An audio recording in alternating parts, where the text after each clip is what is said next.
విశ్వాస జీవితంలో కూడా దేవునిలో నేను సాగుతున్నా, ముందుకు వెళ్తున్నా, దేవుని కార్యాభివృద్ధిలో వాడబడుతున్నాను, ఐఎమ్ సర్వింగ్, నేను దేవుని పనిలో ఉపయోగపడుతున్నాను అనుకుంటానే కొన్నిసార్లు మొద్దుబారిపోతూ ఉంటామండి. అంటే వీ బికమ్ ఇన్ఎఫెక్టివ్, సామర్థ్యాన్ని కోల్పోతాం, శక్తిని కోల్పోతాం. అలాంటి సందర్భంలో ఏం చేయాలి? సానబెట్టడం అంటే ఏంటంటే దేవుని సన్నిధిలో ప్రార్థనలో మోకరించినప్పుడు ఆయనను పరిశుద్ధాత్మ మీ మీదకి వచ్చినప్పుడు మీరు శక్తి నొందుదురా. స్తోత్రం చెప్దాం. హల్లెలూయా.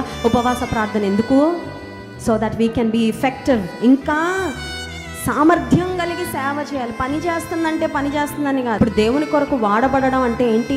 ఏదో వాడబడుతున్నా, ఏదో వెళ్తున్నానండి, ఏదో స్తుతిస్తున్నానండి, ఏదో ప్రార్థిస్తున్నానండి, ఏదో సేవ చేస్తానండి, నన్ను అలా ఉండనివ్వండి కాదు. నువ్వు ఎఫెక్టివ్ అవ్వాలి, సమర్థవంతంగా ప్రభు కొరకు బ్రతకాలి, సమర్థవంతముగా దేవుని పని చేయాలి, సమర్థవంతంగా దేవుని కొరకు సాక్షార్థంగా నిలవాలి. అటువంటి వారి కొరకు చూస్తున్నాడు దేవుడు. స్తోత్రం చెప్దాం. హల్లెలూయా.